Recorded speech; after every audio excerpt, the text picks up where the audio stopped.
जी नाज़रीन, प्रोग्राम आपको खुश आमदीद कहते हैं। प्रोग्राम खबर से खबर पे नादिया मिर्ज़ा में है और यहाँ पर आज हम ज़रा गुफ्तगू करने जा रहे हैं। बेसिकली ये मखलूत हुकूमत आई और चीज़ें जो हैं वो हालात जो हैं वो आपके सामने हैं। दो तीन चीज़ें हैं जो हमें जाननी है। जब इस हुकूमत का खात्मा था तो MQM से एक राब्ता हुआ था और MQM के साथ एक मुआहदा हुआ था। उस मुआहदे पे अमल दरामद हुआ या नहीं हुआ, और उसके अलावा कुछ सवाल हैं जो हम आज के प्रोग्राम में करने जा रहे हैं। वज़ीर बल्दियात नासिर हुसैन शाह साहब सीनियर रहनुमा हैं पीपल्स पार्टी के, हमारे साथ मौजूद हैं। अस्सलाम वालेकुम नासिर हुसैन शाह साहब। शाह साहब, बहुत शुक्रिया आपके प्रोग्राम का, आपके टाइम देने का। लेकिन उससे पहले मैं ज़रा वो 5 सवाल जो आज के प्रोग्राम में हम रखने जा रहे हैं, क्योंकि आपके बाद PMLN और पीपल्स PTI से भी 2 शख्सियत हमारे साथ होंगी। आज के प्रोग्राम के 5 सवाल। हुकूमत के खात्मे के लिए MQM से किए गए मुआहदे पर अमल दरामद कब होगा? सवाल नंबर 2, हुकूमत के सख्त फैसलों को पीपल्स पार्टी की हिमायत हासिल है? सवाल नंबर 3, मुल्क में महंगाई का तूफान, बिजली का बदतरीन बहरान, जब हुकूमत चला नहीं सकते तो आए क्यों थे? अवामी सवाल है लेकिन खान साहब ने भी पूछा है। PTI का अगले लाएमल देने से गुरेजा, क्या कहीं मामला तय हो रहे हैं? सवाल नंबर 5, घबराना नहीं है से हमें एहसास तक का सफर, चेहरे बदल गए, हालात कब बदलेंगे? अच्छा शाह साहब, आपसे जरा बात का आगाज करती हूँ। अब मुझे ये बताइएगा कि ये जो सख्त फैसले हैं, जरदारी साहब ये कहते हुए पाए गए थे कि खान साहब को आलू टमाटर का रेट नहीं पता होगा, आलू प्याज का। हमें तो पता है और हम यही कम करने आए हैं, लेकिन आप लोग अमलन कम नहीं कर सके और हालात ये हैं कि एक महंगाई का तूफान है। क्या वजूहात रही जिसकी वजह से कम नहीं कर सके और ये सियासी बोझ कैसे उठाएंगे? बिस्मिल्लाहिर्रहमानिर्रहीम, अल्लाहुम्मा सल्ली अला मुहम्मदिन व आले मुहम्मद। बिल्कुल महंगाई बढ़ रही है और इस पे अफसोस भी है, नदामत भी है, परेशानी भी है। लेकिन हालात इस तरह के हैं जो वफाकी नाअहल PTI की हुकूमत थी और जिस तरह उन्होंने यहाँ पे मईशत का बेड़ा गर्क किया। खान साहब जब हुकूमत में थे तो पाकिस्तान की मईशत, पाकिस्तान के जो खारजा ताल्लुकात थे, पाकिस्तान का इंतज़ामी निज़ाम और जो अखलाकियात थी उनको तबाह किया था उस वक्त। और जिस तरह के उन्होंने मुआहदे किए और जो इनके फाइनेंस मिनिस्टर की जो इन्होंने चेंज करते रहे पॉलिसीज़ को, जिसकी वजह से आज इन सब चीज़ों का हमें सामना है। अगर इनकी हुकूमत ना जाती तो मज़ीद मुल्क का नुकसान होना था और मुल्क की वजह से जितनी अपोजिशन पार्टीज़ थीं उस वक्त की वो एक्टिव हुई और उन्होंने इससे जान छुड़ाई। इस वक्त बिल्कुल हालात सही नहीं है सर, लेकिन वो आलू टमाटर की अनपॉपुलर फैसले करने पड़े हैं। साहब, आलू टमाटर की कीमतें जो जरदारी साहब ने कम करनी थी। जी बिल्कुल, मैं उसी की तरफ आ रहा हूँ। उस बिल्कुल कम होंगी इंशाल्लाह, हमें पूरी उम्मीद है। लेकिन कुछ वक्ती तौर पर इस तरह के मुश्किल फैसले करने पड़ेंगे, क्योंकि ये इन्होंने जो IMF से एग्रीमेंट किया हुआ था ये उसका शाखसाना है। और फिर बदनीयती पर मुबन्नी जब ये हुकूमत में थे तो इन्होंने ऑयल की प्राइसेस कम की, क्योंकि इनके इल्म में था कि वोट ऑफ नो कॉन्फिडेंस की मूव है। अगर वो नाकाम होती है तो फिर ये बढ़ा देंगे कि जी IMF के साथ मुआहदा है, और अगर कामयाब होती है तो दूसरों के गले में पड़ेगी। आप बड़े धीमे मिजाज के, मैंने कहा माजरत के साथ, आप बड़े धीमे मिजाज की शख्सियत के हामिल हैं, तो मुझे भी ज़रा सवालत करते हुए सोचना पड़ता है। मुझे एक और बात बताएं, ये जो आज जिससे भी बात करो जो अब हुकूमत में है कि जी जो वो मुआहदा किया था इमरान खान साहब ने IMF से, उसके बाद उस मुआहदे को तोड़ दिया, सब्सिडी ख़त्म कर दी, जिसकी खुमियाजा हमें भुगत। सर, ये आवाज़ उस वक्त क्यों नहीं उठाई थी आप लोगों ने जब आप अपोजिशन में थे कि आप कैसे मुल्क का दिवालिया निकलवाने जा रहे हैं? आप ये पैसे कैसे कम कर सकते हैं? आप लोग तो मुबारकबादें दे रहे थे कि आपके लॉन्ग मार्च की वजह से पैसे कम हुए। उस वक्त आप लोग ये आवाज़ उठाते ना कि क्यों कम की? मैं आपको अर्ज करूं, आपके पास रिकॉर्ड पर मौजूद होगा कि उस वक्त भी बहुत सौ ने कहा था कि ये गलत कर रहे हैं और ये इस तरह की बात करके मज़ीद मुल्क का नुकसान कर रहे हैं। देखें, IMF के पास सब हुकूमतें जाती हैं, जितनी भी गुज़श्ता हुकूमतें थीं बेशतर वहाँ पे गई हैं, सियासी हों या जिनको और रूल रहे हैं मुशर्रफ साहब के या उनसे पहले भी। लेकिन वो अपने तौर पर टर्म्स एंड कंडीशन करते थे। ये पहले कहते रहे कि खुदकशी कर लेंगे और बिल्कुल नहीं जाएंगे, फिर जब ये बिल्कुल फंस गए तो उस वक्त ये गए और फिर जो टर्म्स कंडीशन इन्होंने मानी वो कभी किसी हुकूमत ने नहीं मानी। अब इसी वजह से इन्होंने कोई मुआहदा नहीं तोड़ा था, उनको कहा था कि वक्ती तौर पर हम ऐसा कर रहे हैं और जी बाद में इसको बढ़ा देंगे, इस वक्त हालात इस तरह के, और ये सारी चीज़ें एग्रीमेंट में मौजूद हैं। लेकिन इसी वजह से ये सख्त फैसले करने पड़े। और आपका दूसरा सवाल था कि आप सब लोग इसमें शामिल हैं या नहीं है। नहीं, मैं ये नहीं, वो तो बाद में मैं करती हूँ। ये जो आप बात कर रहे हैं ना, बहुत सारे ने कहा था कि आप गलत कर रहे हैं, लेकिन आप लोगों का लॉन्ग मार्च चल रहा था। बिलावल भुट्टो जरदारी साहब उस ट्रक में थे जहाँ पे ये तालियां बजवाई गई थी, मुबारकबादें दी गई थी कि हमारे लॉन्ग मार्च के प्रेशर की वजह से खान साहब को पेट्रोल की कीमतें कम करनी पड़ी। ये हमारी कामयाबी है। जी देखें, वो तो जाहिर है, हमने तो कहा था हमारा तो मार्च ही महंगाई का था कि जी महंगाई के ख़िलाफ़ था मार्च के, इनके फैसलों की वजह से ऐसे हुआ है।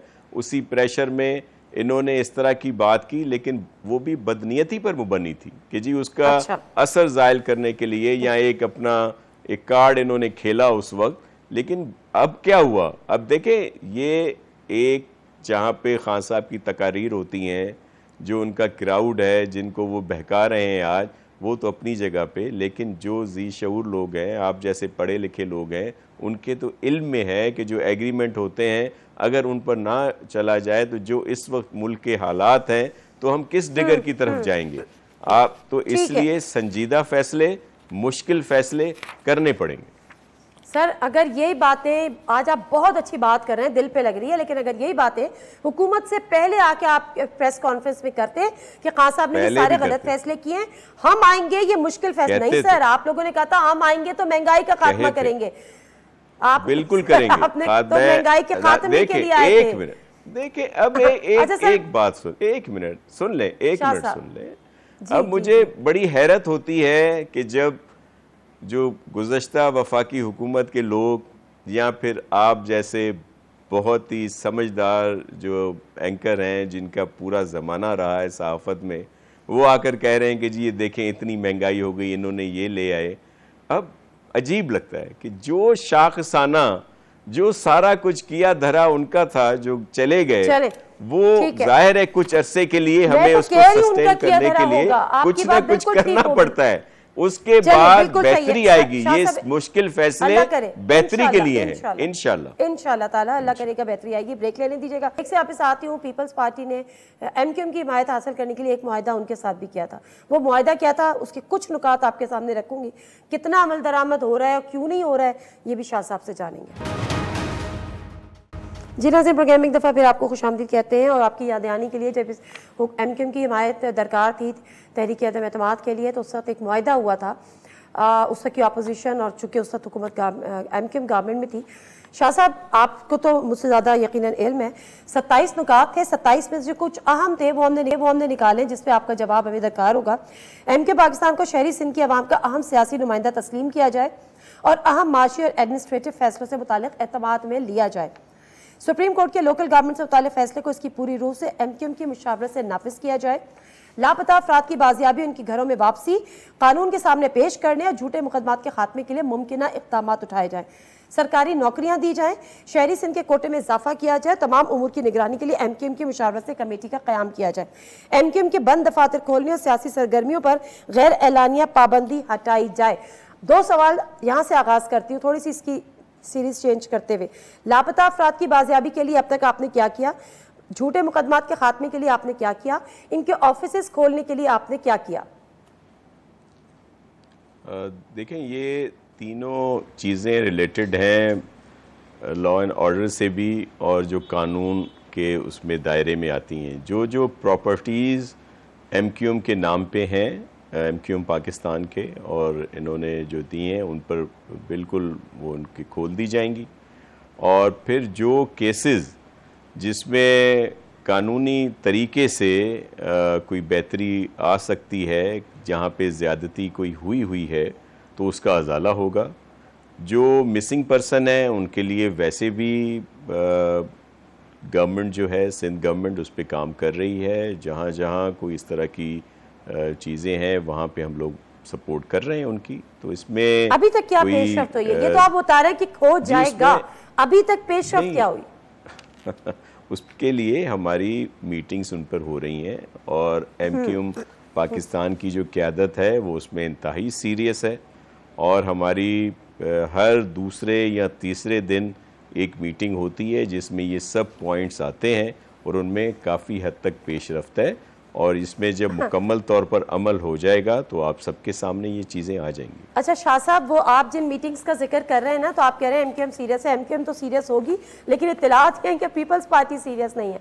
आज एक एमक्यूएम के सीनियर रहनुमा थे, ऑफ द रिकॉर्ड उनसे गुफ्तगू हो रही थी, तो वो कहने लगे कि आपके नाम से कैसर हुसैन शाह साहब को जरदारी साहब ने जो है ना हमें खाना खिलाने के लिए रखा हुआ है। वो हमें घर पर बुलाते हैं, 3 घंटे तक मुस्कुराते हैं, हमें खाना खिलाते हैं, उसके बाद खामोश बैठ जाते हैं और हम खा के वापस आ जाते हैं। तो मीटिंग का अहवाल तो उन्होंने मुझे ये बताया।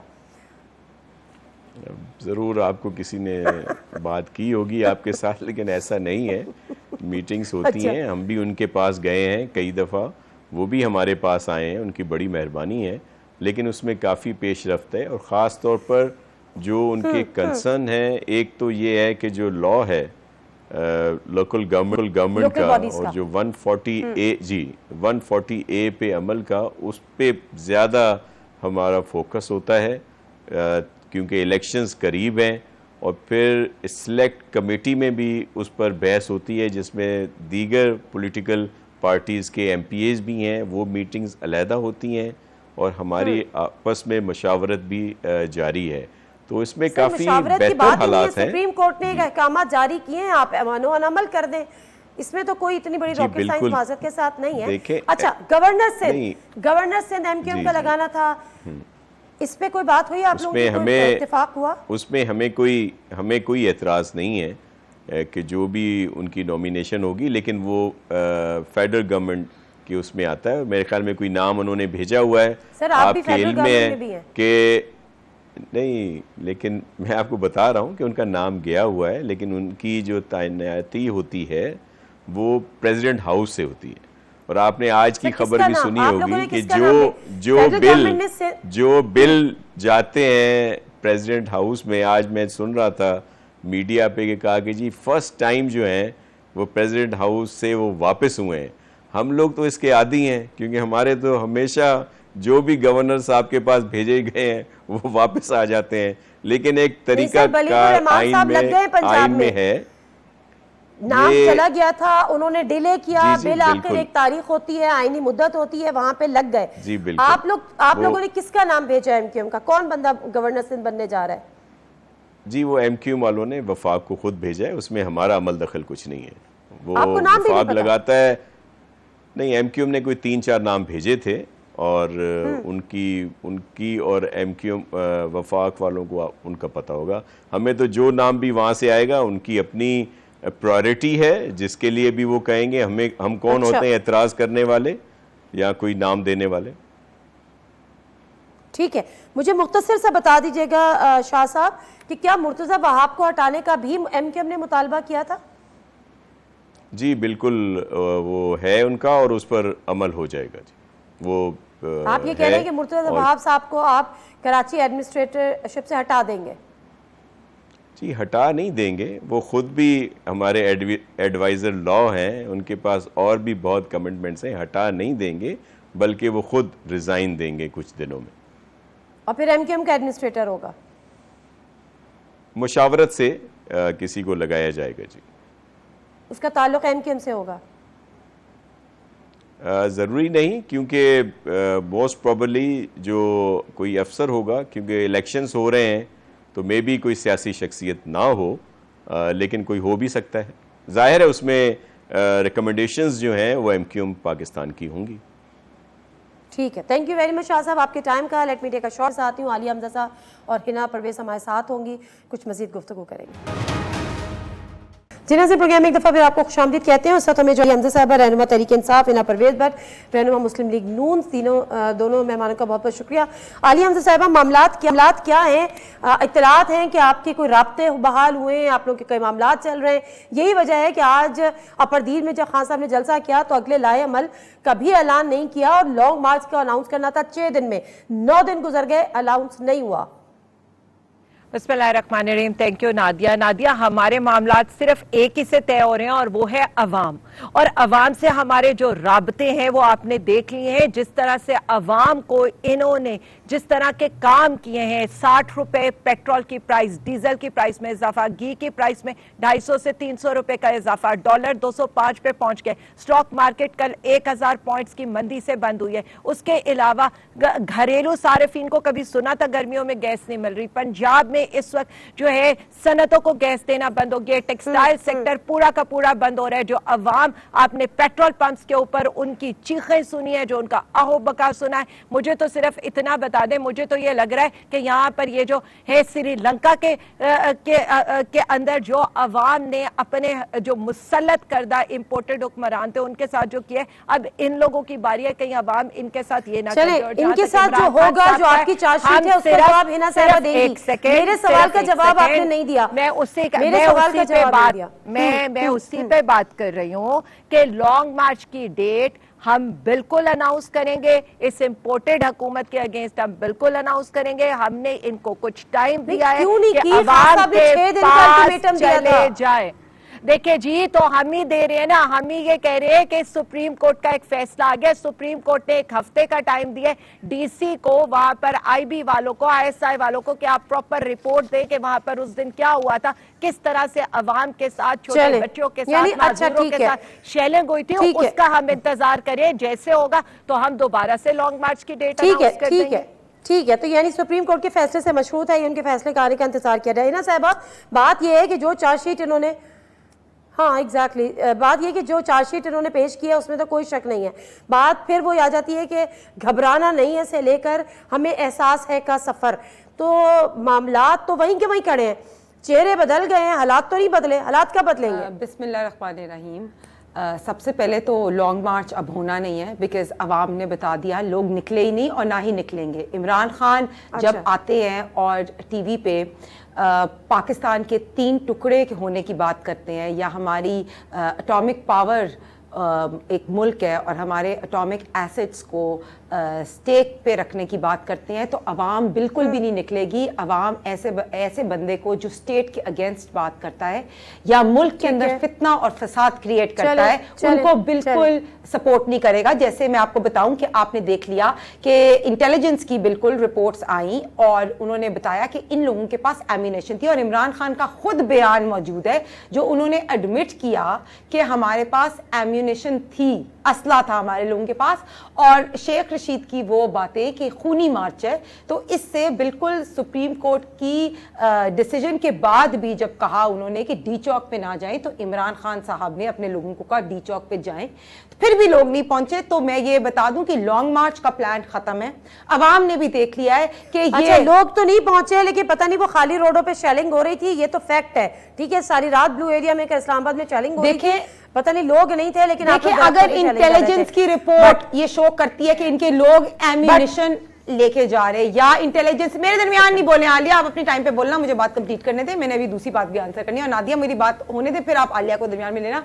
इन्होंने फर्स्ट ऑफ ऑल बात की श्रीलंका की, पाकिस्तान, तो बिल्कुल इनकी कोशिश जरूर थी कि पाकिस्तान खुदा ना खास्ता डिफॉल्ट हो और पाकिस्तान श्रीलंका की तरह बने, लेकिन नहीं। ये मैं बताऊं कि ये रियासत मदीना की तो बहुत बात करते हैं, लेकिन IMF के साथ इन्होंने ही, ये IMF की रिपोर्ट है, और IMF के साथ इन्होंने ही जो वादे किए थे 30 रुपीज जो है ना वो लेवी का, और उसको इन लोगों ने मुआहदे को इन्होंने नहीं वैसे इना साहबा ये बड़ी ज्यादती है, क्योंकि जब ये कीमतें बढ़ाते थे तो आप लोग इस्तीफे मांगते थे, शोर शराबा करते थे। नादिया कैसे ज्यादती है? नहीं बढ़ाते तो अब अगर रियासत मदीना में, सबसे पहले तो मैं एक क्वेश्चन करूंगी कि अगर कोई कमिटमेंट या मुआहदा किया इन्होंने IMF से, जो इन्होंने मुआहदा किया तो इन्होंने उस मुआहदे को पूरा नहीं करना था। इमरान खान ने अपनी जाती मुआहदा नहीं किया था, स्टेट ऑफ पाकिस्तान का मुआहदा किया था। और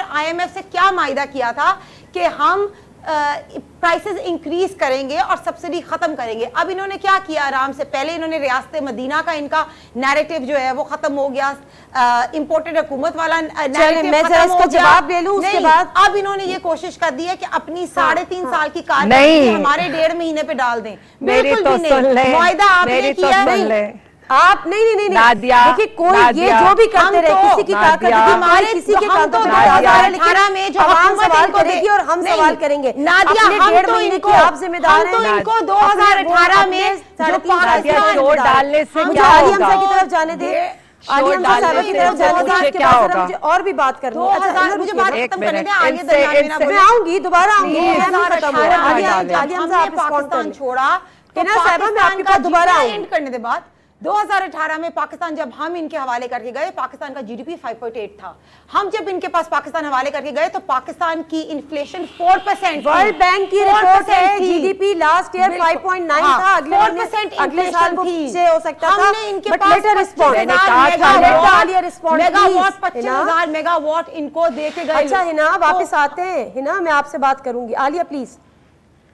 नादिया मैं उतना ही टाइम लूंगी जितना इन साहिबा ने लिया है, और मैं सिर्फ ना लॉजिकली बात करूंगी, इंटरप्ट ना कीजिएगा। जरा मैं इन बीबी साहिबा से ये पूछना चाहती हूँ, रियासत मदीना में मुआहदा करना तो बिल्कुल 100% उसको ऑनर भी करना चाहिए, लेकिन उस मुआहदे में कहां पर लिखा हुआ है कि 60 रुपए पेट्रोल की प्राइस लगानी है? जरा उसके ये लिखा हुआ है, ये मैं आपको अभी IMF की रिपोर्ट दिखा रही हूँ। ये इस पे आप लोगों ने लिखा हुआ है कि आप अच्छा इनको इंक्रीज करेंगे। बात पूरी हो जाए ना, आप अपनी बात कर लीजिएगा। पढ़ ले, ये देखे हिना साहब, मैंने कहा था मैं इनके साथ नहीं बैठूंगी, टाइम पे बोल लीजिएगा। मैंने कहा था मैं इनके साथ नहीं बैठूंगी। 5 मिनट ये चीखें मार चुकी हैं। ठीक है, आवाम को जरा अपने टाइम पे दीजिएगा। एग्जैक्टली अवाम को जरा पता होना चाहिए कि ये मुआहदा पड़े बगैर जो यहाँ पर उछल उछल कर बातें कर रहे हैं, वहां पर कहीं लिखा हुआ नहीं है कि 60 रुपए पेट्रोल की प्राइस बढ़ानी है, वहां पर कहीं लिखा हुआ नहीं है कि बिजली की कीमत। नादिया मैं प्रोग्राम हिना प्लीज, मैं प्रोग्राम इस तरह आपको मैं प्रॉपर टाइम दूंगी, आप अपने आर्गुमेंट्स अपने टाइम पे दे दीजिएगा। Let her respond please, I request you ना। वहाँ कहाँ पर लिखा हुआ है, वहाँ कहाँ पर लिखा हुआ है कि तकरीबन जो पर यूनिट प्राइस है बिजली की वो 45 रुपए रखनी है? वहाँ कहाँ पर लिखा हुआ है कि 300 रुपए का घी करना है? वहाँ कहाँ पर लिखा हुआ है कि गैस? एक सेकंड बीबी, एक सेकंड हौसला, ये आपका मायदा है जिसमें लिखा हुआ है we will continue to increase the PDL by ₹4 per liter per month until ₹30 is achieved. This is page number 11। इन्होंने अगर ये खामोश इन्हें ये खामोश है ना, इनकी बात मुकम्मल हो जाए ताकि लोग आपकी बात को बेहतर अंदाज में समझ ये IMF की रिपोर्ट के अंदर ना, मैं आपके पास आऊंगी, आप अपनी बात मुकम्मल करेंगी, अपने टाइम पे करेंगी, लोगों को ज्यादा तरीके से समझ आएगी। तो आलिया साहब बात कर लें, मैं आपको भी पूरा उसी तरह टाइम दूंगी। मैं सिर्फ इनसे इतना पूछना चाहती हूँ, ये जो रट्टा रटाया इन्हें किसी ने भेज दिया, इनसे पूछे उस वक्त पेट्रोल की प्राइस कितनी थी? मुझे 127 रुपए थी। 4 रुपए अगर उसके अंदर बढ़ाना था तो 4 रुपए बढ़ा के तो 131 रुपए करना है। अवाम को क्यों झोंक रहे हैं 210 रुपया उसके अंदर डाल के? क्या इनको इंग्लिश भी मैं समझा दूं? मतलब रट्टा रटाए ये पकड़ के ये तो ले आएंगे। 174 पेजेस है, 174 पेजेस के अंदर कहीं पर ये नहीं लिखा। दूसरी बात है 22 प्रोग्राम IMF अभी आपके सामने भाई, ये रट्टे की बात है, पेपर है, ये देख ले क्या लिखा हुआ है। फिर वो बीच में बोलेंगी क्या लिखा हुआ है। मैंने यही इन्होंने पढ़ के बताया। वी विल कंटिन्यू पढ़ के बताया तो मैंने the petroleum development levy by ₹4 per month till ₹30 is achieved. ये IMF से मायदा आप लोगों ने किया, हमने नहीं किया। ये नादिया इन्होंने पढ़ लिया। एक सेकंड नादिया इन्होंने पढ़ लिया। आलिया साहबा आप अपना आर्ग्यूमेंट जल्दी से कोई कंप्लीट करें। मैं यही तो आर्ग्यूमेंट दिया। अगर उन्होंने सुना नहीं है वो अपनी बात पर कायम रही है। जिस दिन ये मुआहदे की डेट पढ़े डेट, चलिए मुआहदे की डेट ठीक है, ये रिपोर्ट देख लेने दो। नहीं आपको पता होना चाहिए यहाँ पर ब्रेक नहीं हो सकती। ये है, ये जूम करें, ब्रेक नहीं हो सकती। ये है 127 फरवरी 2022 की IMF की रिपोर्ट है। अच्छा ऐसा ना करें, ऐसा ना करें। उस दिन आलिया आप होंगी प्राइस कितनी थी? पूछे इनसे। अच्छा ऐसा ना करें, ऐसा ना करें, जाती हमले ना करें, ब्रेक लेने दें, ब्रेक से आपके साथ करें। अच्छा आलिया साहबा, मैं हिना, मैं ब्रेक से आपके साथ हूँ, तो मुझे बताइएगा पेट्रोल की प्राइस कितनी थी उस दिन? जी नाज़रीन, प्रोग्राम एक दफ़ा फिर आपको खुशामदीद कहते हैं और दोनों से गुजारिश करूंगी कि आप दोनों ही इस प्रोग्राम में हैं, करोड़ों लोग आप लोगों को देख रहे होते हैं, आप अपनी अपनी पार्टीज़ को रिप्रेजेंट कर रहे हैं, तो बेहतर है कि ज़ाती हमले ना करें, बिलो द बेल्ट गुफ्तगू ना करें और लॉजिकल बात करें, आर्ग्यूमेंट्स दें, सॉलिड आर्ग्यूमेंट्स दें, अपनी अपनी पार्टी का बयानिया सामने रखें। हिना साहबा, वो सवाल छोड़ा था आलिया हमजा साहबा ने कि जिस तारीख की आप बात करी उस दिन पेट्रोलियम प्राइसेस क्या थी? 80 रुपए हम छोड़ के गए थे, 160 रुपए आप नहीं भाई, अब उस दिन की प्राइस बताए, इससे ना जाए, उस दिन की प्राइस बताए। मैं वही कह रही हूं, जिस मुआहदे की नादिया, मुझे दरमियान, अभी आपने कहा एटिकेट्स होनी चाहिए, मेरी बात करने दे, दरमियान में ना काटे। नहीं, मेरी बात सुने, क्यों पहली तो बात है बातें ना करें, अभी बातें करें। मैं अभी 22 दफा आप लोग IMF के एक दफा प्रोग्राम आपने आपने कंप्लीट नहीं किया, अब क्यों प्रोग्राम कंप्लीट? अच्छा आलिया, वैसा ना करें ना, अब उनका टाइम है तो उनको बोलने दें। आलिया साहबा, ये आप ही देख रहा था कि अपने टाइम पे बात करें, तो लेट अस मैं स्पीक उतना ही नाउ। टाइम लूंगी जी, ठीक है, बिल्कुल मैं आपको टाइम दूंगी। हिना प्लीज, हिना आप उनको दे दें, पहले टाइम दे दें। नहीं आप बात करें, मैं बोलूंगी लेकिन मेरे दरमियान में ये नहीं बोलेंगी। फर्स्ट ऑफ ऑल, इस तरह के अल्फाज इस्तेमाल करना पागल वाले, ये मैं भी आपको इस्तेमाल कर सकती हूँ शो पे, पहली बात। दूसरी बात, झूठों वाली बात करें, सबसे बड़े झूठे आप ले। 80 रुपए का था जब हम छोड़ के गए, 160 रुपीज का था जब आपकी एंड हुआ। तो अभी ये किसने मुआहिदा किया था? IMF से मुआहिदा आप लोगों ने किया था। ये रिपोर्ट की जो बात कर रहे हैं ना, ये फरवरी 2022 की रिपोर्ट है IMF की, जिसमें लिखा हुआ है, ये पेज नंबर 11 पे, कि हम नहीं, वो सवाल ये हिना साहबा, लेट मी रिपीट हर क्वेश्चन। वो कह रही हैं कि ये जो फरवरी की आप रिपोर्ट बता रही हैं, उस वक्त पेट्रोलियम प्राइस क्या था? 160 हम छोड़ के गए। नहीं, मैं तो बता रही हूँ आपको, पहले भी बताया, ये कोई क्विज क्वेश्चन नहीं है। 160 नहीं थी वैसे Alia, I don't think so है ना कि ये 127 थी, 127 थी, 127 रुपए थी। और हम जिस दिन हुकूमत भी छोड़ के गए उस दिन 149 रुपए थी, 160 थी प्राइस। 149। चलिए, इससे कोई बहस नहीं है। आलिया प्लीज रुकेगा, है ना, इसको रिस्पॉन्ड कि वही हालात है, हालात मजीद बिगड़ गए, चेहरे बदले हैं, हालात नहीं बदले। ये कौन बदलेगा? इनके 3.5 साल की इनकॉम्पिटेंट डिसीजंस जो इन्होंने मैशत को तबाह बर्बाद किया। मैं यही से स्टार्ट करूंगी। 2018 में जब हम हुकूमत छोड़ के गए थे, इनको देखे गए थे, तो GDP 5.8 था, इन्फ्लेशन 4% थी, 25,000 मेगावाट बिजली प्रोड्यूस हो रही थी। मियां साहब के पास 2013 में सबसे बड़ा चैलेंज क्या आया था? लोड शेडिंग, टेररिज्म और मैशत। हमने अच्छा, मुझे बात कंप्लीट करने देना दिया, वो पहले वो काटती हैं फिर आप काटती हैं। मैशत इंप्रूव की, हम GDP 5.8 पे लेके गए, लोड शेडिंग को हमने खत्म किया, 12,000 मेगावाट को 25,000 मेगावाट पे हम लेके गए, टेररिज्म हमने मुल्क में खत्म किया। अब जब इनको हुकूमत मिला, एक पाकिस्तान ऐसा मिला जिसकी GDP भी अच्छी थी, इकोनॉमी भी अच्छी थी, डॉलर रेट भी कम था, इन्फ्लेशन सिंगल डिजिट 4% थी। इन्होंने जब हमें हैंड ओवर किया, मैं आपको आपने अपने डॉलर हाईएस्ट चीजें कोट कर दी है। इससे पहले कि मैं आगे की तरफ हमारे से कम मैं दो चीजें आपके अपने नाज़रीन के सामने रखना चाहती हूं। हमारा सर्कुलर स्टेट बैंक ने एक रिपोर्ट जारी की है, LNG। हिना साहब आप सुन लें, 7,000 का शॉर्टफॉल क्यों आया इसमें एनर्जी में? अच्छा हिना साहब सुन लीजिए, स्टेट बैंक ने एक रिपोर्ट जारी की है। स्टेट बैंक के मुताबिक 2018 में इमरान खान को हुकूमत मिली तो मुल्की रिजर्व 7 अरब डॉलर्स की कम तरीन सतह पर थे। ये स्टेट बैंक कह रहा है, ना PTI कह रही है, ना कोई और पार्टी कह रही है। हमें जब हुकूमत मिली थी, हमें जब हुकूमत मिली थी तो 1 अरब डॉलर थे। स्टेट बैंक की रिपोर्ट वो भी खोले, जो बाकी सारे पैसे थे वो चाइना के अभी की तो और UAE के उनके पैसे थे। मार्च 2022 से पहले ये रिजर्व 16 अरब डॉलर थे। सियासी अदम इस्तेकाम के बायस मई के खिताम तक सिंगल डिजिट यानी सिर्फ 9 अरब डॉलर्स रह गए। बनाया भी नहीं मुल्क में, अदा भी किए हैं 36। आलिया साहब आप अपनी जरा जल्दी से आर्गुमेंट कंप्लीट करें जो ये बात नादिया, मैं जल्दी आर्गुमेंट नहीं कंप्लीट करूंगी। मैंने तो इनसे भी पूछना था, इस मुआहदे के अंदर इन्हें कहीं नजर पर आया कि इन्होंने 45 रुपए का पर यूनिट बिजली का यूनिट करना था, कहीं इन्हें नजर आया कि 45 रुपए हम गैस की कीमत बढ़ाने का कहकर गए थे, कहीं इन्हें नजर आया कि हमने 210 रुपए का पेट्रोल का वादा किया था। मसला इस चीज का नहीं है, मसला एक करके गए थे आप लोगों ने स्पॉट फिक्सिंग पे महंगी LNG ली है ना। अब ये कौन बोल रहा है? नहीं नहीं, एक सेकेंड, ये कौन बोल रहे हैं जिन्होंने अभी $25 की इस वक्त सबसे महंगी 4 LNG के सौदे के अभी पिछले 50 दिनों तो के 15 लोग हैं इन्हें कोई का कॉन्ट्रैक्ट किया। बाजी आपको नहीं पता, खुदा का वास्ते ना इस मसले में पड़े।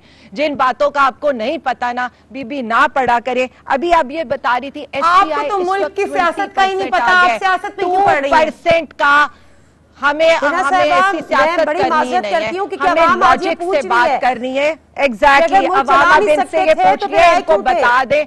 नहीं नहीं, इनको बता दें अब ये हुकूमत में बैठी हैं, अब ये बातें करना छोड़ दें, लॉजिक्स पे बात करें। 4 रुपए हमने 1 जनवरी को बढ़ाई थी ना, हमारे इस्तीफे मांगे थे इन्होंने पेट्रोल की प्राइस के अंदर, आज 60 रुपए बढ़ाई है। तो इनको तो बाहर फेंक देना चाहिए हुकूमत से निकाल के। जो पूरी इंडस्ट्री का इन्होंने 50 दिनों के अंदर हाल कर दिया।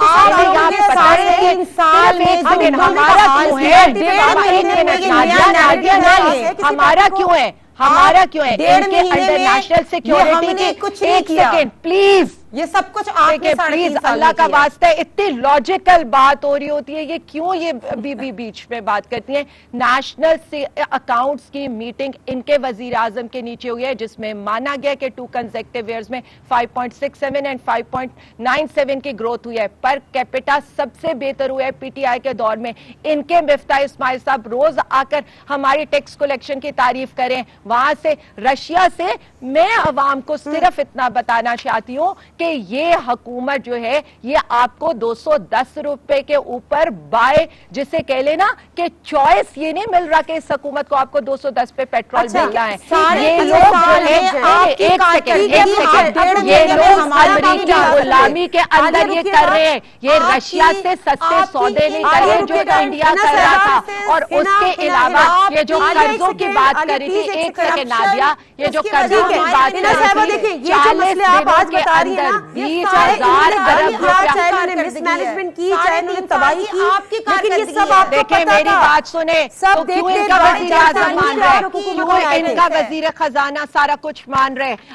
अगर हमने कुछ गलत किया था तो नेशनल अकाउंट्स इनके अंडर था, एक्सपोर्ट हाईएस्ट थी, रेमिटेंसेस हाईएस्ट थे।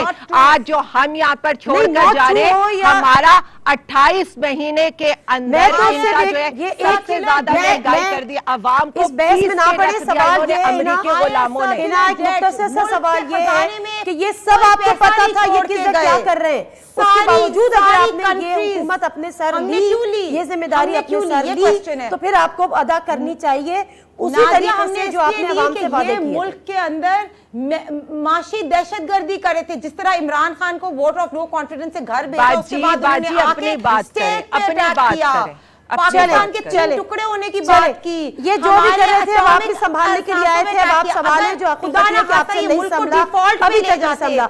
बहुत शुक्रिया, बहुत शुक्रिया, बहुत शुक्रिया। प्रोग्राम से नादिर मिर्जा को इजाजत दीजिए। अवाम का सिंपल सा सवाल है कि अगर चला नहीं सकते थे तो फिर आए क्यों थे?